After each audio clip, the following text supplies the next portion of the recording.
It was past midnight when Jack decided to take the long way home. The moon was barely visible through the heavy clouds, and the streets were empty, silent. He'd just finished a long shift at work and was looking forward to the comfort of his bed, but his usual route was blocked by construction. He sighed and took a detour through the dark, desolate alley that ran behind an old neighborhood. As he walked, a strange feeling crept over him, like he was being watched. Jack shook it off, thinking it was just the exhaustion getting to him. But then, he saw him. At the end of the alley stood a figure, tall, impossibly thin, wearing a suit that looked decades old. His face was pale, almost sickly white, and his eyes gleamed with a terrifying hunger. But what made Jack's blood run cold wasn't the man's unsettling appearance.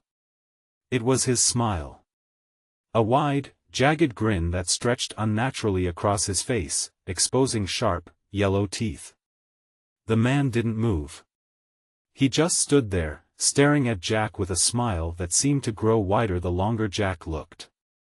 Jack hesitated, then walked on, trying to ignore the feeling of dread gnawing at him. But as he passed the man, he heard something strange, soft, slow clapping. "Nice night for a walk," the man's voice echoed, too deep, too smooth. Jack froze. He hadn't heard the man move, but when he turned around, the figure was closer. Much closer.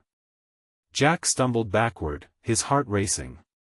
Who are you?" he demanded, his voice shaky. The smiling man's lips twitched.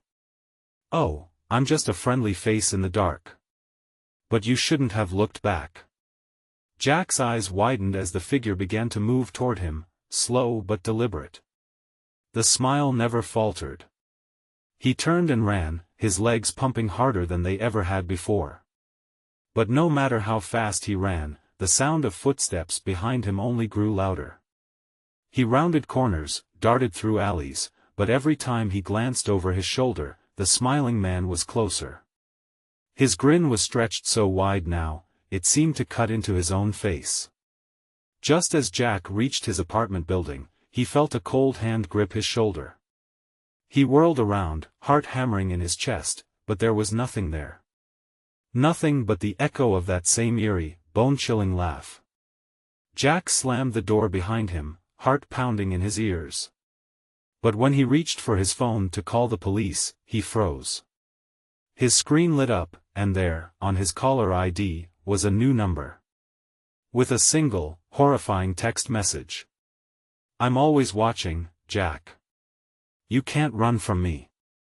The smile will never leave." The next morning, Jack found the streets were empty. The alley was clear. There was no sign of the man, no trace of the terror he'd felt. But every time he passed a mirror, Jack couldn't shake the feeling that something was watching him from behind. And that smile, it never left.